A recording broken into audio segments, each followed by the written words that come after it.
Hai, Assalamualaikum. Alhamdulillah, tuan-tuan, bertemu lagi kita di Unggas Farm Kerutuan Channel. Okey, baiklah. Tadi saya ada kongsikan ayam telur saya yang sakit. Dia ada 5 ekor semua. Tinggal seekor je. Yang 4 ekor lagi dah mati. Tak sempat nak bagi rawatan.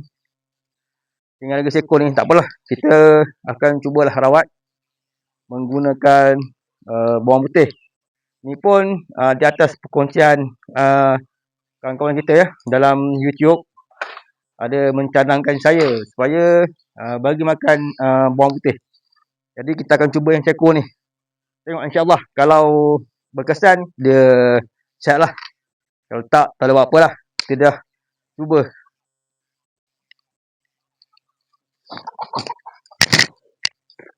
Okey. Ini je tinggal. Daripada 5 ekor. Saya tak pasti banyak mana nak bagi.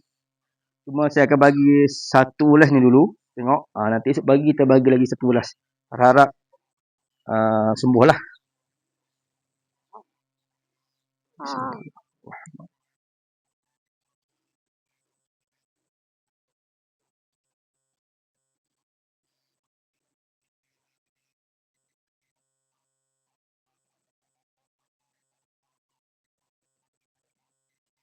Kita tengok dalam masa sehari 2 hari.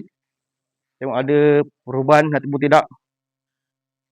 Kalau sekiranya rezeki, insya-Allah dia sihatlah. Kalau tak, memang tak adalah.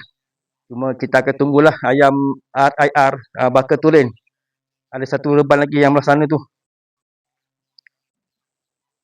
Yang akan bertelur nanti.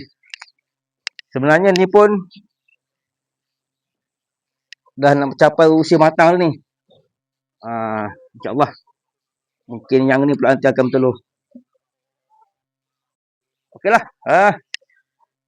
Saya nak bersihkan kawasan kebun ayam ni. InsyaAllah.